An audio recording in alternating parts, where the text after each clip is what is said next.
بسم اللہ الرحمن الرحیم۔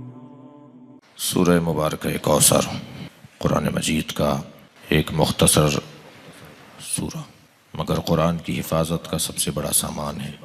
اللہ نے اس مختصر ترین سورہ میں قرآن، اسلام، انبیاء کرام کی محنتیں، تمام تر الہی پیغامات کا تحفظ بنام فاطمہ کیا ہے۔ یعنی یہ وجود وہ وجود ہے، یہ وہ ہستی ہے کہ جس کی وجہ سے سب محفوظ رہے گا۔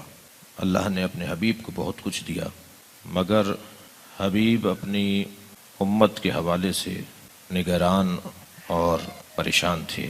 قرآن دیا، انا انزلناہ فی لیلۃ القدر۔ حبیب کو تمام فتوحات عطا کیں، انا فتحنا لک فتحا مبینا۔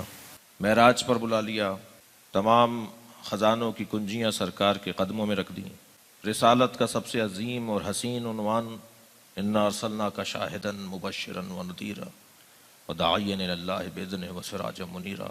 اس انداز سے اپنے حبیب کو اللہ نے عظمتیں عطا کی، اور سرکار کو جو کچھ اللہ نے عطا کیا اس کا احصاء، اس کا احاطہ، اس کو گنتی میں لانا میرے اور آپ کی بس کی بات تو نہیں ہے۔ اتنا طے ہے کہ سب کچھ دے دیا اللہ نے اپنے حبیب کو، اور پیار اتنا ہے اپنے حبیب سے اس ذات کردگار کو کہ نبی کی آنکھوں کو یاد کرتا ہے، نبی کے ہاتھوں کو یاد کرتا ہے، نبی کے پیروں کو، رجلیک، پیروں کو یاد کرتا ہے، لسانیک، اذنیک، عینیک۔ اور کبھی کبھی تو ایسا لگتا ہے جیسے اللہ کو سوائے محمد کے کوئی نظر نہیں آتا۔ تمام تر کمالات، تمام تر عظمتیں، ہر چیز بنام محمد۔ اور جسے مولا علی نے حسین انداز سے نہج البلاغہ میں اور بہار میں علامہ مجلسی نے اس روایت کو نقل کیا شمائل النبی کے عنوان سے۔ مولا فرماتے ہیں کہ لکل عضو علی معجزۃ، نبی کے ہر عضو کے لیے ایک معجزہ قرار دیا گیا۔ جیسے ابھی جناب رضا صاحب فرما رہے تھے کہ نبی کے اعضائے بدن کے اوپر مولا علی فرما رہے ہیں آنکھیں کیسی تھیں، پلکیں کیسی تھیں، لبھائے مبارک کیسے تھے، جب یہ کھلتے تھے تو کیا لگتا تھا، جب جڑتے تھے تو کیا ہوتا تھا، پلکوں کا عالم کیا تھا، جی زلفوں کا عالم کیا تھا، ناخن پاک کا عالم کیا تھا، لعاب دہن کی کیفیت کیا تھی۔ میرے اور آپ کے بدن سے اگر لعاب دہن اور ناخن جدا ہو جائیں، بال جدا ہو جائیں تو جدا ہونے کے بعد کراہت آتی ہے، نبی کے بدن سے جدا بھی ہو جائیں تو کرامت نظر آتی ہے۔ سب کچھ دینے کے باوجود، عظمتیں ہی عظمتیں بنام نبی قرار دینے کے باوجود، اس وقت بھی نبی مکرم کو کچھ اور چاہیے، یعنی ایسا لگتا ہے کہ نبی کو اس کے علاوہ بھی کچھ چاہیے۔ لہذا اعلان ہوتا ہے وَلَسَوْفَ يُعْطِيكَ رَبُّكَ فَتَرْضَىٰ، بہت جلد تمہارا رب تمہیں ایک عطا کرے گا اور اس عطا پر تم راضی ہو جاؤ گے۔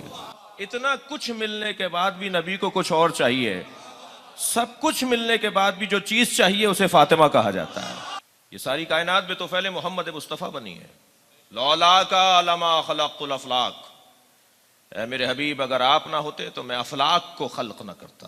یہ ساری کائنات نبی کی وجہ سے بنی ہے۔ آپ اگر کسی اپنے عزیز کی دعوت کرتے ہیں تو ان کے ساتھ بہرحال 2 4 5 اور بھی احباب تشریف فرما ہو جاتے ہیں، تو بلایا تو آپ نے فلاں عزیز کو تھا مگر کچھ اور لوگ بھی لگ کر آئے ہیں، تو پھر کہا جاتا ہے کہ وہ اصلی ہیں اور یہ تو فعلی ہیں۔ اس پوری کائنات میں سوائے نبی کے سب تو پھیلی ہیں، سرکار کی ذات اصلی ہے۔ میں نے یہ پوری کائنات بنائی ہے تمہاری وجہ سے، لولا کا لما خلقت الافلاک، نہ ہوتے تو میں کچھ بھی نہ بناتا۔ کن کن الجھنوں سے جو ہے وہ گزریں کہ کیا کہیں ان توحید ناشناس توحید پرستوں کو کہ جو اللہ کے بنام خدا خدا کے خلاف ہیں۔ یعنی یہ اتنے کم ظرف اور چھوٹے ہیں کہ یہ بھی نہیں دیکھتے کہ کن کے تو فعل کھا رہے ہیں، کن کی وجہ سے انہیں مل رہا ہے۔ اللہ نبی کا مقام بہت بلند ہے۔ سورہ مبارکہ انفال کی 74ویں آیت دیکھیے، والذین آمنوا والذین آواؤ ونصروا اولئک هم المؤمنون حقا، جنہوں نے نبی کو پناہ دی، توجہ چاہوں گا آپ سے، جنہوں نے نبی کو پناہ دی، جنہوں نے نبی کی مدد کی، وہی واقعی مومن ہے۔ اچھا اب دنیا کچھ بھی کہتی رہے، ہمیں دنیا کی سننی ہے یا اللہ کی بات سننی ہے؟ ساری دنیا کہتی رہے کہ انہیں ابو طالب کا کلمہ نظر نہیں آ رہا، اللہ کہہ رہا ہے جس نے نبی کو پناہ دی وہی واقعی مومن ہے۔ والذین آواؤ ونصروا، جس نے نبی کو پناہ دی، جس نے نبی کی مدد کی، اولئک هم المؤمنون حقا، وہی واقعی مومن ہے۔ اب اس کے بعد والا آیت کا حصہ دیکھیے، لہم مغفرۃ، انہی کے لیے مغفرت ہے، اب یہ کتنا ہی کہتے رہے کہ حدیث زازہ کیا ہے، معاذ اللہ حضرت ابو طالب جہنم کے فلاں طبقے کے اندر ہے، معاذ اللہ صحیح بخاری کے اندر روایت موجود۔ مولانا کیا کریں، خدمات اپنی جگہ، تاریخ گواہی دیتی ہے کہ حضرت ابو طالب سے زیادہ کسی نے نبی کا ساتھ نہیں دیا، لیکن اس حدیث کو کہاں لے جائیں؟ تو ہم نے پہلے ہی بہت عظیم اور واضح اور روشن قاعدہ دے دیا تھا کہ اگر کوئی حدیث قرآن سے ٹکرائے تو اسے دیوار پہ مار دو، یہ اہل بیت کا دیا ہوا اصول ہے۔ قرآن کہہ رہا ہے جس نے نبی کو پناہ دی، توجہ چاہوں گا، جس نے نبی کو پناہ دی وہ واقعی مومن ہے۔ آپ کہہ رہے ہیں کہ وہ معاذ اللہ جہنم کی فلاں طبقے کے اندر ہیں، سمجھ میں نہیں آتا ایسے لوگوں کی کو کیا کہا جائے سوائے اس کے کہ مگر کیونکہ جواب دینا ضروری ہوتا ہے۔ یہ ممبر دفاع معارف اہل بیت کا ممبر ہے، اس ممبر سے دفاع ضروری ہے، اس ممبر سے شبہات کی برطرفی ضروری ہے، اس ممبر سے سادہ ذہن کے اوپر جو ڈکیتیاں پڑ رہی ہیں اس کا تحفظ ضروری ہے۔ لہٰذا اس ممبر کی ذمہ داری بنتی ہے کہ عقائد کا دفاع بھی ہو، وعظ و نصیحت بھی ہو، اور مصائب اہل بیت کے ذریعے احیاء امر اہل بیت بھی ہو۔ حدیث نظر آ رہی ہے آپ کو کہ وہ معاذ اللہ فلاں اس میں قرآن یہ کہہ رہا ہے۔ اچھا اسی حدیث کے ساتھ دوسری حدیث بھی تو ہے جو آپ نے یتیم خانوں کی دیواروں پہ لکھا ہوا چندہ لینے کے لیے، کہ نبی فرماتے ہیں انا وکافل الیتیم کا ہاتین فی الجنہ، میں اور یتیم پالنے والا جنت میں ان دو انگلیوں کی طرح ساتھ رہیں گے۔ نبی اور یتیم پالنے والا، نبی فرما رہے ہیں جیسے یہ دو انگلیاں ہیں نا، کا ہاتین، ایسے ایسے اشارہ کر کے بتا رہے ہیں ایسے جنت میں اور یتیم پالنے والا رہے گا۔ تو جو امت کا یتیم پالے تو وہ تو جنت میں نبی کے ساتھ ہو، اور جو محمد یتیم پالے تو حدیث سے بھی حدیث کا حل ہے۔ بہت کچھ دیا اور سرکار کی وجہ سے عظمتیں ہیں۔ اور یہاں عجیب انداز ہے، پروردگار عالم نے اپنے حبیب کو، میں نے ابھی آیت کی طرف اشارہ کیا، اشارہ خدمت میں تھا آیت کے، انا ارسلناک شاہدا مبشرا ونذیرا وداعیا الی اللہ باذنہ وسراجا منیرا۔ ہم نے تمہیں رسول بنا کر بھیجا، ہم نے تمہیں رسول بنا کر بھیجا، مبشر بنا کر بھیجا، نذیر بنا کر بھیجا۔ مبشر پہلے، نذیر بعد میں، بشارت پہلے، نذارت بعد میں، پیار پہلے، دھمکانا بعد میں، محبت پہلے، ڈرانا بعد میں۔ تربیت کے اصولوں میں سے اصول یہ ہے پہلے محبت کرو تاکہ وہ تمہارے قریب آئے، قریب آئے گا تو تمہارا ڈرانا سمجھ میں آئے گا۔ اور آغاز ہی اگر ڈانٹ ڈپٹ سے ہو اور محبت ہی نہ پائی جاتی ہو، پیار ہی نہ ہو، مبلغین تشریف فرمائے، اہل دقت بیٹھے ہوئے ہیں، بشارت کو مقدم رکھا گیا ہے نذارت پر، مبشرن ونذیرن وداعیا اللہ باذنہ، اور اللہ کے اذن سے دعوت دینے والا قرار دیا گیا ہے، وسراجا منیرا، اور ہم نے تمہیں اپنا چشم و چراغ بنایا ہے۔ چشم و چراغ کی اصطلاح تو معمولاً اردو کے محاورے میں بیٹے کے لیے استعمال ہوتی ہے۔ یہ کس خاندان کے چشم و چراغ ہیں؟ یہ کون ہے؟ یہ کس خاندان؟ یہ فلاں خاندان کے چشم و چراغ ہیں۔ وسراجا منیرا، اور ہم نے تمہیں چشم و چراغ بنا کر بھیجا ہے۔ میں یہ کیوں نبی مکرم کے لیے اللہ نے اس لفظ کا استعمال کیا ہے؟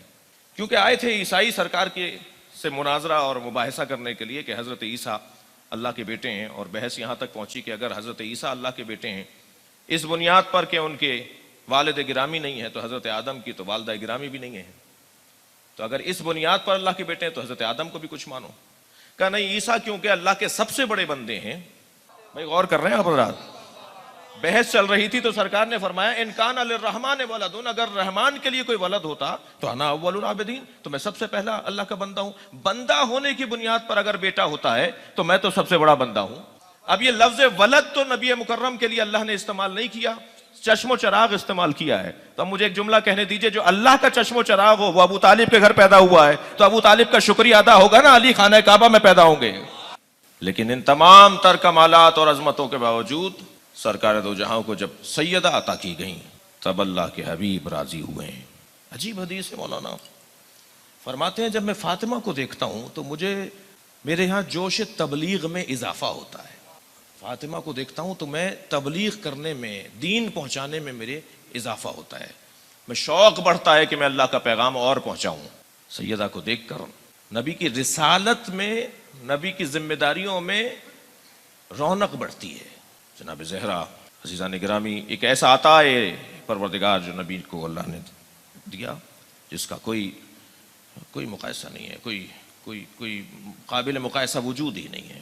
اگر کہیں بحث ہوگی، کہیں مقایسہ ہوگا، کہیں تمثیل ہوگی، کہیں ملاپ ہوگا، کہیں برابر میں رکھا جائے گا تو وہ نبی کے ہی برابر میں آئیں گی اور کہیں نہیں۔ سرکار کھڑے ہو جاتے تھے جناب سیدہ کے لیے، کتنا سنا ہے یہ آپ نے، کتنا پڑھا ہے ہم نے کہ جب سیدہ آتی تھی قام الیہا، کھڑے ہو کر چند قدم آگے جاتے تھے۔ قام لہا نہیں مولانا، قام لہا نہیں، ان کے لیے کھڑے نہیں ہوتے تھے، کھڑے ہو کے چند قدم الیہا ہے، آگے جاتے تھے. معمولی باتیں نہیں ہیں یہ. ہم ایک نجی ایک رسانے کے اوپر تھے ابھی ماہ مبارک. ہمارے بھائیوں کے ہاں برادران اہل سنت کے ہاں جناب سیدہ کی جو آمد ہے وہ ماہ مبارک رمضان کی 5 تاریخ ہے. ہمارے یہاں 20 جمادی ثانی ہے. تو وہ ماہ رمضان کے اندر بی بی کی آمد سے متعلق محفل کرتے ہیں یا بی بی کی یاد مناتے ہیں. ایک رسانے پر ہم تھے ماہ مبارک میں, تو 5 رمضان کو بی بی کی عظمت پر بات ہونے لگی. اہل سنت عالم ہمارے ساتھ تھے, تو انہوں نے کہا کہ یہ کون سا کمال ہے. توجہ چاہوں گا کہ بی بی کے لیے نبی کھڑے ہو جاتے تھے. نبی اخلاق کے پروردگار تھے, نبی اخلاقیات کو پروان چڑھانے کے لیے بھیجے گئے تھے. نبی تو سب کے لیے کھڑے ہوتے تھے. میں نے کہا مولانا نعرے بازیاں اور ہیں, حقیقت کچھ اور ہے. یہ اگر آپ کہتے ہیں کہ نبی سب کے لیے کھڑے ہوتے تھے, عدالت جب کمال پر پہنچتی ہے تو عصمت بنتی ہے. عدالت کا تقاضا نہیں ہے کہ نبی سب کے لیے کھڑے ہوں. میرا صد یہ کہ ایک معصوم سب کے لیے کھڑا ہو جائے. سب کے لیے کھڑے ہوتے تھے. میرے مولا علی کے سامنے ایک باپ اپنے بیٹے کے ساتھ آیا حضرت کے بارگاہ کے اندر. کھانے کا وقت ہوا, میرے مولا نے حضرت قمبر سے فرمایا قمبر ظرف لے کر آؤ, پانی لے کر آؤ, ان کا ہاتھ دھلایا جائے. کھانا دسترخوان میں لگایا جا رہا ہے. حضرت نے باپ کا ہاتھ دھلایا, قمبر سے فرمایا کہ تم بیٹے کا ہاتھ دھلاؤ. جب حضرت قمبر نے بیٹے کا ہاتھ دھلا دیا تو فرمایا اگر اکیلے آئے ہوتے تو میں ہاتھ دھلاتا, تم اپنے باپ کے ساتھ آئے ہو, تم دونوں برابر نہیں ہو. یہ کیسے ہوگا کہ نبی سب کے لیے کھڑے ہو جائیں گے؟ عدل کے خلاف ہے کہ نبی سب کے لیے کھڑے ہوں. سب کے لیے کھڑا ہونا یہ کوئی تکلفات والی دنیا تو نہیں ہے. یہ اندھیرے تو نہیں ہے آنکھوں کے اوپر کہ ہمیں پتہ ہی نہیں ہے آنے والا کون ہے, سب کو ایک جیسا جان رہے ہیں. سرکار ہیں, نبی ہیں. جو نبی کا لعاب دہن لے علی, وہ تو یہ کہیں کہ اگر حجاب ہٹ جائے تو ایمان میں اور یقین میں اضافہ نہیں ہوگا. اور نبی مکرم سب کے لیے, نبی کا سب کے لیے کھڑا ہونا ثابت نہیں ہے. اگر کہیں کوئی یہ شبہ ڈالے, بات بڑی اچھی ہے نا, کتنی اچھی بات ہے کہ صاحب اخلاق, کردار, اخلاقیات کو پروان چڑھانے کے لیے سرکار کو بھیجا گیا. انما بعثت لاتمم مکارم الاخلاق, تو سرکار سب کے لیے کھڑے ہوتے تھے. نہیں ہو سکتا یہ. ہم تاریخ کو عقائد کی بنیاد پر پرکھتے ہیں. بتائیے کسوٹی کیا ہے تاریخ ماننے کی؟ تاریخ ماننے کے لیے عقائد کو سامنے رکھنا پڑے گا. جو اصول عقائد ہیں ان کی بنیاد پہ تاریخ کا سند اور سیرت کی سند اور اس کا استناد سمجھ میں آئے گا. تاریخ کہہ رہی ہے نبی کھڑے ہوتے تھے, عقیدہ کہہ رہا ہے کہ نبی مکرم ہر ایک کے لیے کھڑے نہیں ہو سکتے. تو اب ان دونوں کو جوڑنے کے بعد نتیجہ نکلے گا کہ نبی مکرم ظالم کے لیے نہیں کھڑے ہوتے تھے, جابر کے لیے نہیں کھڑے ہوتے تھے. نبی مکرم ہر ایک کے لیے نہیں کھڑے ہوتے تھے, اس کے لیے کھڑے ہوتے تھے جس کے لیے کھڑا ہونا حکم الہی تھا. نبی کا جب مسکرانا بغیر وحی کے نہیں ہے, نبی کا کیسی بات ہے. نبی کا جب کنکر پھینکنا بغیر وحی کے نہیں ہے, نبی کی جب بات کرنا بغیر وحی کے نہیں ہے, تو نبی کا کھڑا ہو جانا بغیر وحی کے ہوگا. قام الیہا, سرکار کھڑے ہو جاتے تھے بی بی کے لیے, اور نہ صرف کھڑے ہوتے تھے, چند قدم آگے بڑھ کے استقبال فرماتے تھے. قبل یدیہا, ہاتھوں کا بوسہ لیتے تھے. واجلسہا فی مجلسہ, اور اپنی جگہ پر بٹھاتے تھے سیدہ کو. آپ نے مجھے اس منبر پہ بٹھایا ہے نا, مجھے یہ تو اختیار نہیں دیا کہ یہاں آ کے میں جیسے چاہوں بٹھا دوں. بھئی آپ نے مجھے یہاں بٹھایا ہے نا, میں تو اپنی مرضی سے کسی کو نہیں بٹھا سکتا.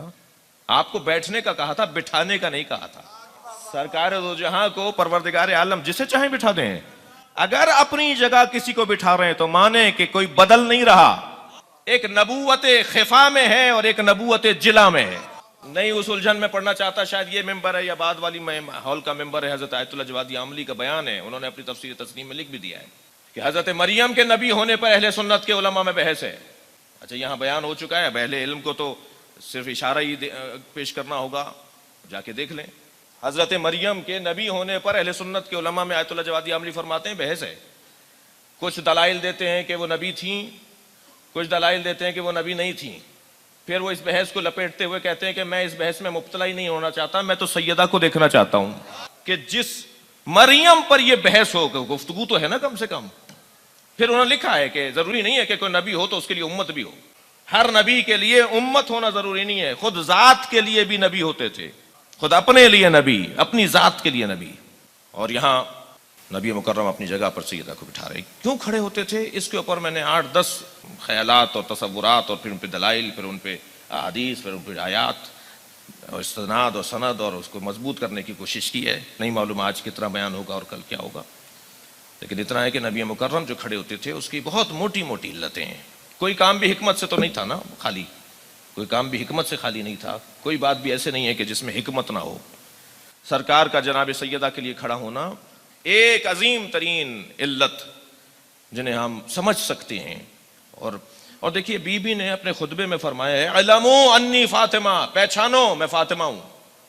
سیدہ پر غور کرنا حکم ہے، سیدہ کی معرفت بڑھانا سیدہ کا حکم ہے. پہچانو میں فاطمہ ہوں، لہذا بی بی کے نام پہ ادارے بنائے جائیں، بی بی کے نام پر مجالس ہوں، بی بی کے نام پہ محافل ہوں، بی بی کے نام پر اہتمام ہو، بی بی کے عنوان سے گفتگو ہو. اور شاید یہ پچھلے سالوں میں نے شاید ایک اشارتاً عرض کیا تھا کہ تشیع کی بقا بے نام فاطمہ ہے. شیعت مٹ جائے گی اگر فاطمہ کا نام نہیں لیا، شیعت پروان چڑھے گی جتنا فاطمہ کا ذکر کیا جائے گا.